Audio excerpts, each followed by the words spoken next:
Over here causing mass chaos. Remember Hi. when I'd go like this? I'd be like, "Oh, hey, how are you doing?" But you never like that. I really like that. But you don't want me to do it. Boys will be boys. I can't believe I said that. I hate that saying, actually. I've wiped it out of my vocabulary because it has negative connotations. It is really negative. It is. And so sometimes people say dudes being dudes, but I stop myself from saying that too. It's the same thing. I know. No, they're trying to say it, but boys will be boys has a negative connotation because it gives people an excuse for doing bad behavior. But on a different subject, we have a potential Hollywood star. Someone's getting an audition. Or am I not allowed to talk about that on the DL? I mean, we don't need to make a big deal out of it. Well, we know someone that's trying out for a movie. Me, I'm going to be the next Vanna White.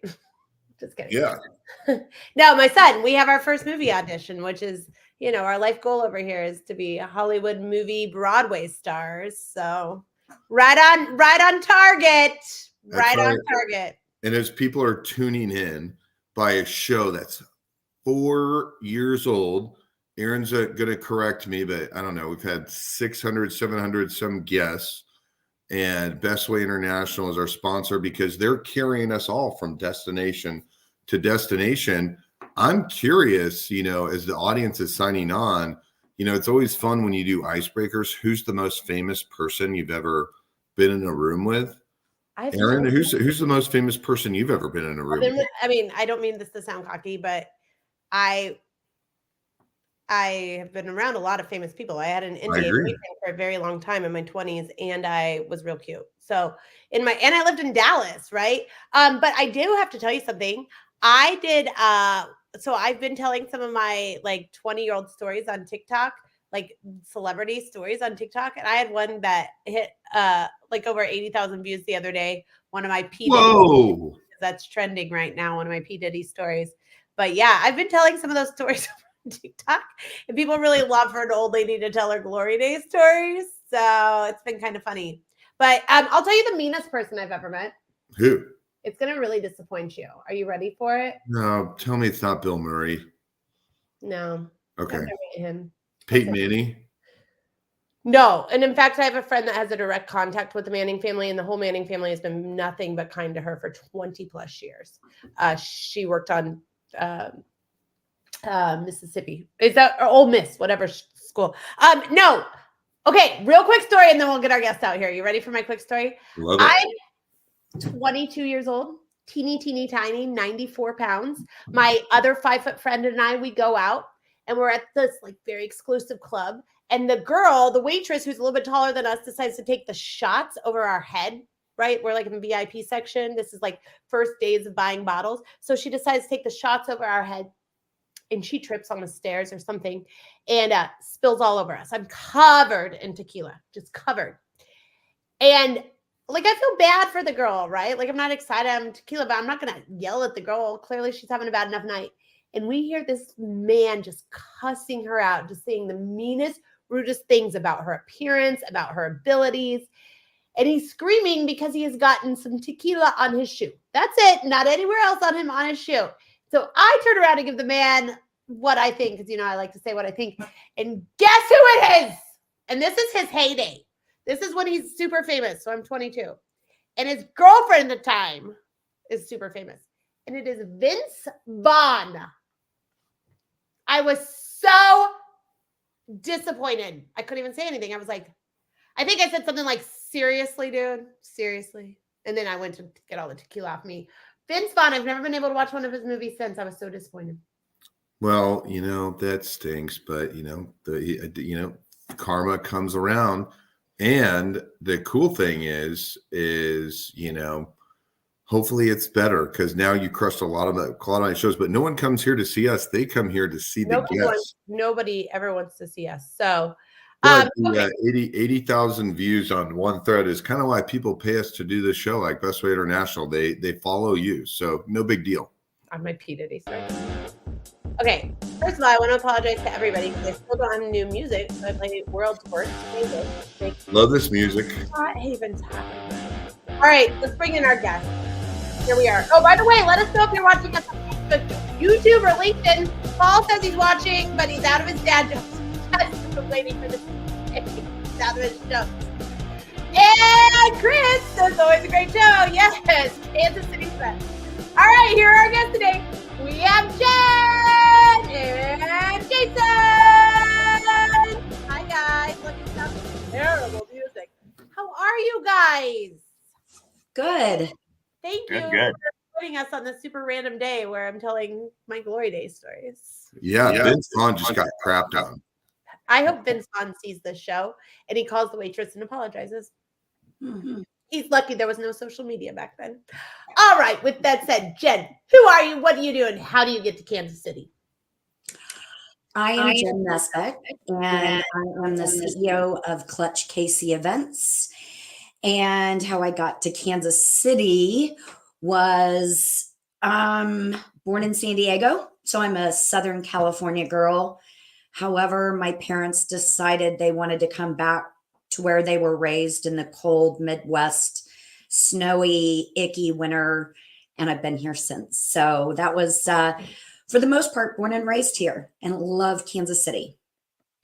So Jen, in your career path, what are some of the most exciting things you've done prior to what you're doing today? And also educate the audience on what you're doing today. Awesome.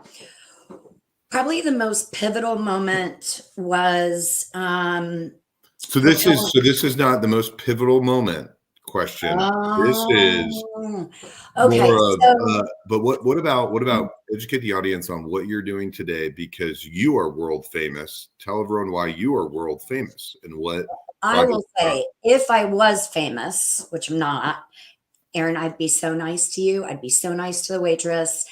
And it's so frustrating to hear some of those awesome people just be difficult and stay home if you're going to be cranky pants. I have an events company, and we are known for putting on extremely unique, original type events.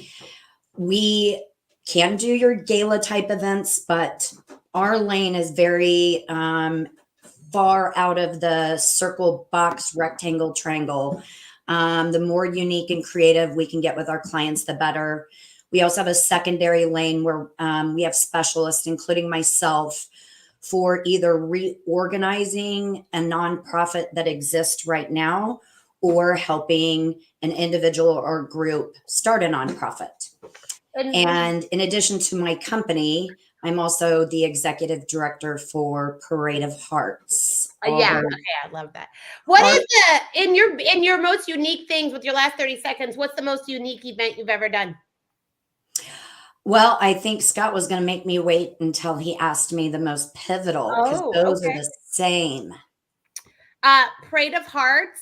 Did you know what a family adventure that would come when you first started that? No, in fact, we planned it for a one and done. This was supposed to bring everybody out of COVID, all the challenges we went through in 2020 and 21. And it is, I can't even describe it other than here we are going into our third year. This is going to be a staple for Kansas City. I mean, I go through so much gas having to follow my daughter's app on every single heart every single year. So it's become really important to our family as well. So that's fun that you guys thought it was just going to. I'm super happy because I was waiting for this moment to look at Erin's eyes when she connected the dots. So I just connected them. See, Jen Ward famous. I did one of the hearts this year, so we're super excited. Yeah. Dun, dun, dun. They're gonna be out starting Sunday. I'm so excited. All right, Jason, who are you? What do you do? And how do you get to Kansas City? All right. Well, my name is Jason Moxness, and I help small business owners or people that dream of owning a business someday, help them provide funding to achieve those dreams. And I do that through, I'll say, maximizing all the programs within the SBA, the Small Business Administration. So I guess that's a fancy way to say that I am a small business lender. And maybe more specifically or directed towards me, I would describe myself as an entrepreneurial banker, which you don't normally hear those words in the same sentence, but I like to think outside the box, figure out ways to get things done. I admire small business owners. I've been an entrepreneur and a business owner myself, so those are my people, and I just love working with them and helping them in whatever way that looks like. So, how did I get to Kansas City? I've been here for 30 years, so it started a while ago. I graduated in May of '93, so you can do the math and guess my age. I got married a month later to my high school sweetheart, and we got our first assignment or job here in banking literally the next month. So in about a 90-day period, graduated, got married, got a first job, moved to Kansas City, and have been here ever since. We've raised 2 girls. They're both in college, about to graduate. So yeah, we put down roots here, and I would consider Kansas City home after that long. You're still married? That's impressive. That's the most impressive thing I took from that. Yes. Jason, so why does everyone call you the godfather of SBA lending in Kansas City? Oh my gosh, I love that. When you wrote that to me, I'm like, yeah, I'll receive that. I enjoy that. So I 100% mean it. I've been, Aaron and I spoke at the University of Kansas. We're talking about how you never know how the world works out. And I met someone that Jason taught, and I thought that they were competitors, but they weren't. So I've been hearing Jason's name for 10 years about how awesome he is. And we just now have been meeting. Oh, I don't know why we haven't met before this, but again, I'm humbled by that comment. But SBA lending is something I've been doing for a while. I guess to be the godfather, you have to be old, so I maybe can qualify for that. But part of my story is growing a bank, and when you grow a bank, you need a lot of good people. And I just got lucky and hired and trained and hopefully motivated a good group of people. And as you know, banking is a kind of a transient profession, and we all kind of go different places. And so we've all scattered after a bank acquisition, but I'm proud to say that we all stay friends. We all do different things. We have different credit boxes. So I'd like to think that we can all cohabitate in the same space, and we refer loans back and forth to each other. And I still have former employees call me, hey, how would you structure this deal? And nothing makes me happier than hearing from a former employee who's, for the most part, a competitor, but I think we're good in this space, and we stick together. So I appreciate the comments. All right, Godfather. Paul says Moxness and I go way back. I added the way back, and I dunked on his. Oh, I'm not going to say that. Sorry that I pulled that up. Come on, Paul. You be nice. I bet he could beat you at horse today. It's a family show. And Chris is looking to connect with everyone. Go connect with Chris. There's a lot of good networking that happens over here. Chris is currently on the job hunt. And Chris, this is the place to be. All right, Scott, are you ready? Your one duty of the entire show is right now. Are you ready? Chris, you should look at Bestway International with your great freight brokerage background. So, Jen, question for you. What is the most pivotal point in your career? Well, it was a pivotal point for Kansas City. My company was putting on an event at Union Station celebrating the centennial 100th anniversary of Union Station being built.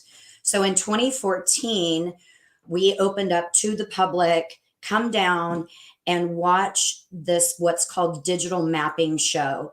We took the exterior, the whole front facade, and digitally mapped and projected a 10-minute video of 100 years of Union Station, from when it was built, the key things from, prohibition to how the uprising of airplanes and TWA to the demise of Union Station and people using trains. And then the bi-state coming back and bringing it back to life and saving it, to all of the, activations and exhibits that they have. So when you watch a digital mapping show, Disney does a lot of them, it feels very 3D. So we had the Titanic coming out of the building. We had a Tyrannosaurus Rex jumping off the building. So very pivotal, knowing that so much could go wrong, having 30,000 people in the audience. It's a 10-minute show that was extremely expensive. and you rely on your team. You build a lot of trust. And I would say practice and redundancy is what I really learned out of that. Okay, I have a question. So when you do something like that, how much of a big project like that does the client come saying, we kind of want it to look like this, versus how much do you have to get in your own creativity and be like, okay, listen, client, I need you to think outside the box? It just depends. Our job is really to listen to the client, and sometimes they're not saying what they're actually wanting. So we try to do thought-provoking questions to kind of pull it out of them. And then there are other clients. The CEO of Union Station, George, is extremely vocal and will describe all that he wants. It's kind of tempering that down. He wanted to tell every story of everything of the 100 years. And so, it really is not stifling their thoughts and creativity, but putting it into a realistic package that the audience can appreciate. And we apply that to events. It is what the attendee experiences. So that's one of the first things that we'll do is who's in the audience and what do you want them to feel, smell, see, all the senses. And then we start drawing it out of them. That's cool. That sounds really cool. All right, Scott, let's ask Jason. Number 2. Jason, what is the most pivotal point in your career? All right. I might try and squeeze 2 in if I've got time, but they're kind of related. So we'll see how this goes. But I don't know if many of you were around in 2008. You remember what's going on was the housing crisis. So in 2008, prior to that, just a few years before that, I ran the subprime mortgage division for a very large national bank. It was the heyday of mortgage, kind of the Big Short. I got a front row seat to the mortgage crisis. A couple years before the crisis happened, I left and started my own mortgage company. Grew it very large, had multiple branches and many employees. Grew that right into the housing crisis. So we were faced with a decision when our industry was crumbling around us, what to do. Many people left the industry, some stayed, and some pivoted. So the question is, big pivot point in my career was probably that point. What do we do next when our industry is gone? And so we pivoted and we started an SBA division. So a brokering side of SBA. We help small business owners through the last recession when banks weren't lending, and we had banking relationships already established across the country, and we were injecting cash into Kansas City through the connections that we had. And that led me then into helping a bank start up, Altera Bank. They hired me to start an SBA division, and that's kind of where the Godfather started. Started with me, and I just hired a great team. We were acquired, and as banks do, things changed. But that run that we had there was probably one of my favorite times of my career. The second pivot happened, I will say, COVID. So after a good decade-long run in SBA and all the things that came with that, I was part of a bank that pivoted away from me and gave me the opportunity to do something else. I was right at the beginning of COVID, and COVID hits. Everybody goes undercover, and there really wasn't a lot of activity happening. So I really harkened back to what I did in the past recession. I started my own company. I became an SBA broker.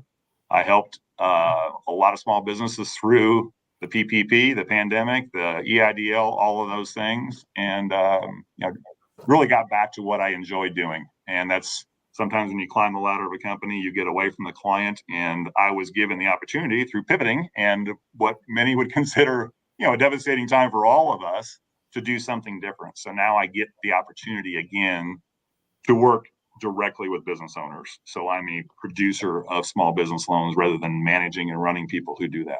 So that's pretty awesome. I remember meeting you now. In a way, it's like a return to what made you the most happy. Yeah, it really is. It's weird how the universe does that. I'm getting university at my old age. I knew nothing about business during the recession. I like that you guys brought it up. I knew nothing, but I worked in an apartment, so I never even realized we were going through a recession.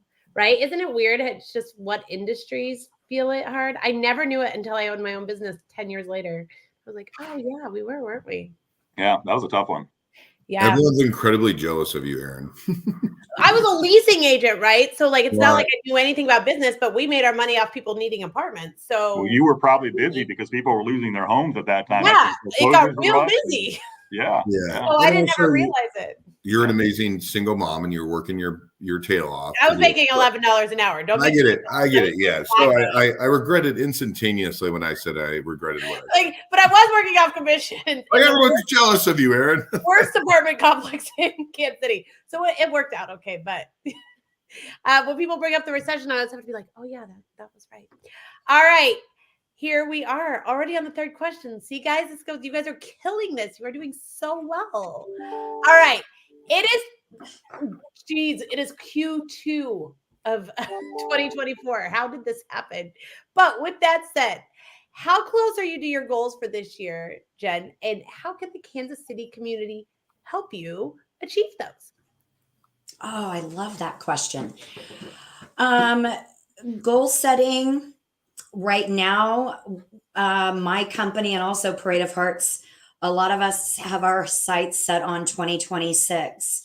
Not that we're discarding 25, but I think many plans are starting a little bit earlier to get ready for World Cup year. So I feel like we're on track. We're doing well. As far as Parade of Hearts, the really exciting thing for the public in the Kansas City region, Aaron, you talked about, driving from heart to heart.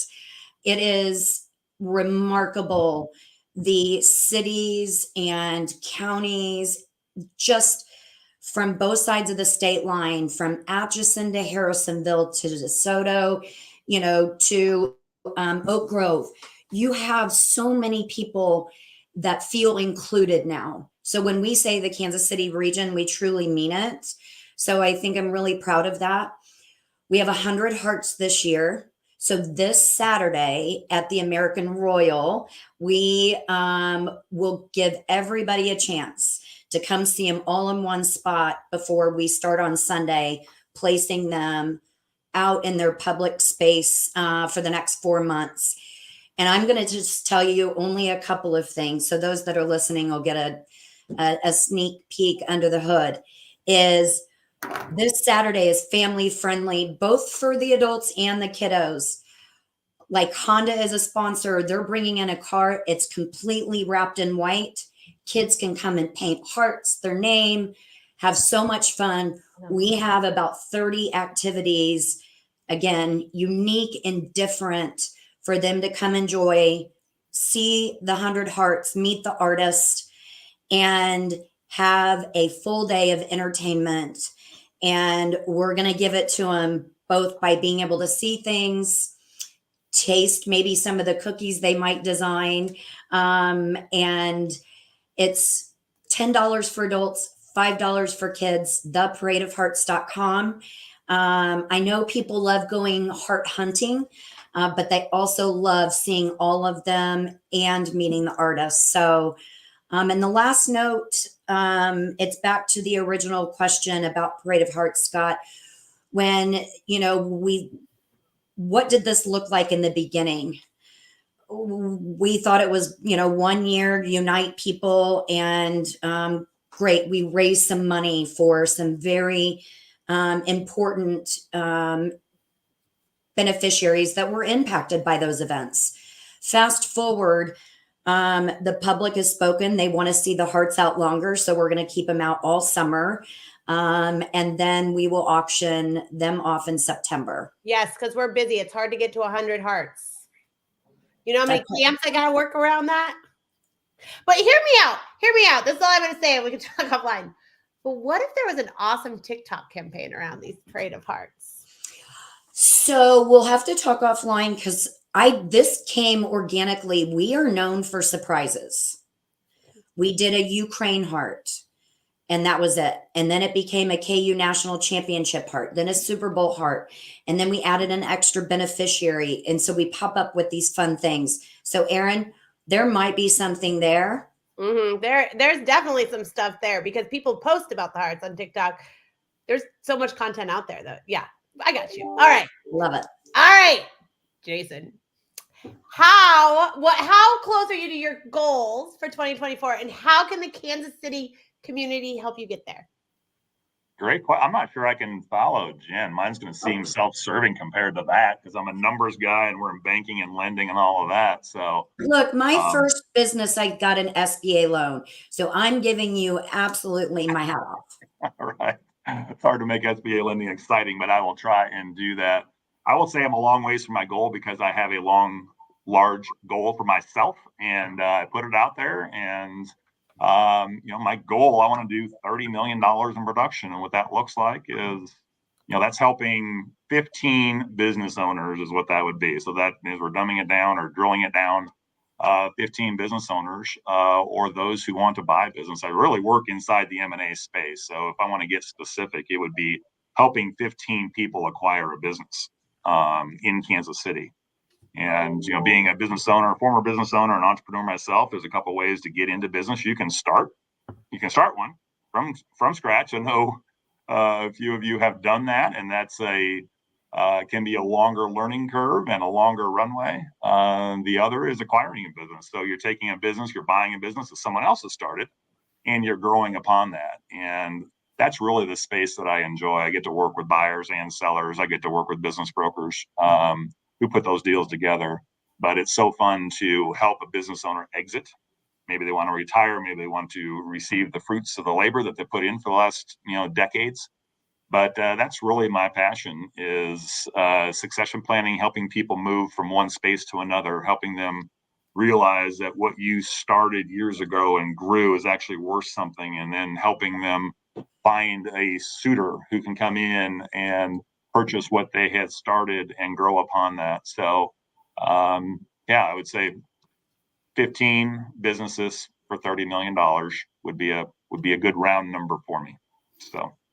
And so how long do you think it takes for someone that works for you to get good at what they do? Because in your world, there's so many curveballs that you have to work with someone like Jason to make sure when you're,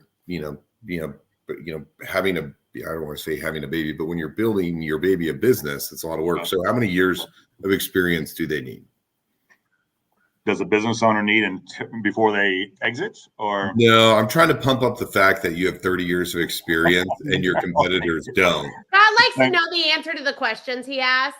Okay. All right. Well, I'll answer directly. So if you use the delivery of a baby, do you want to go to a doctor who delivers one per week, or do you want to go to one that delivers one per day? And I will say in general, you're going to have a better experience with someone who does this every single day, who's an SBA expert. There's not a lot in Kansas City. I'm not saying that in a bad way. There's just a lot of banks that don't do a lot of SBA lending. So I would say the proof is in the practice and the number of deals that you do and the effort that you put into it. So I would go to a specialist who does this day in, day out, who has seen almost every scenario. Go to you. How close are you to the 30 million? Third of the way. Ooh, nice. So we're getting there. Yeah. Well, this was great because I didn't even know you did that. Yeah. So this was a good thing you're on here because I have business owners ask me all the time. All right, we're right at 29 and a half minutes, right? I told you we'd be done by 30 minutes. Here's the thing. I want to thank you guys so much for coming on. Make sure you go connect with both Jen and Jason on LinkedIn. Follow them. They're so exciting to watch. Thank you, Scott, for being an amazing co-host. We're getting there. After 4 years, we're really starting to get those questions down. Totally knew I was leading on that question. I tried. I was trying to pump Jason up. You're good. And thank you so much to Bestway International for sponsoring. You're the reason we're able to put on the show. Thank you, everybody. Go follow, and we will see you same time, same place next week. Bye.